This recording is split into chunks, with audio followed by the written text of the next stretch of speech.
Robot vacuums have come a long way since their inception. They're smarter, more efficient, and some even have limbs and can climb. So instead of asking if a robot vacuum is worth it, the real question is which features matter most to you. Here are the 5 most important factors to consider before buying a robot vacuum. Out of all the features, this one is a non-negotiable. You need a robot vacuum that has smart mapping. This is the navigational tech that enables a robot vacuum to remember a map of your home's floor plan and then clean specific rooms if you don't need to vacuum your entire house.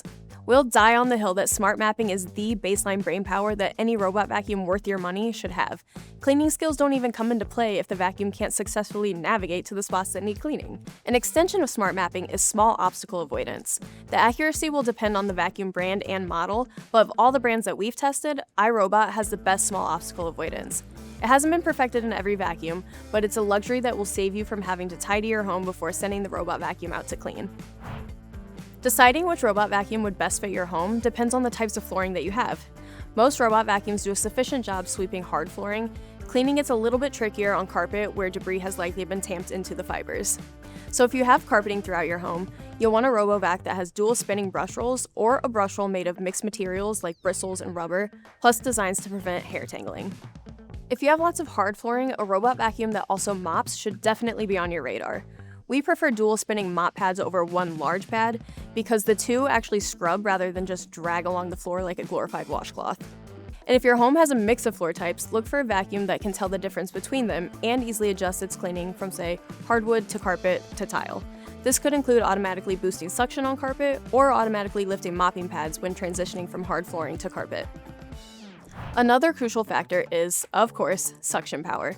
It's kind of the whole point of vacuums, right? This is almost always measured in pascals, except for Shark and some older Roomba models. The typical range is 6,000 to 11,000, but there are even newer models hitting around 20,000 pascals. We would suggest finding a vac that hits at least 6,000 pascals to ensure heavier debris isn't left behind, and if pet hair on carpet is a main concern of yours, then don't settle for anything less than 10,000. If you want to be even more hands-off, self-emptying dustbins or self-cleaning mopping pads aren't necessities but are definitely nice to have.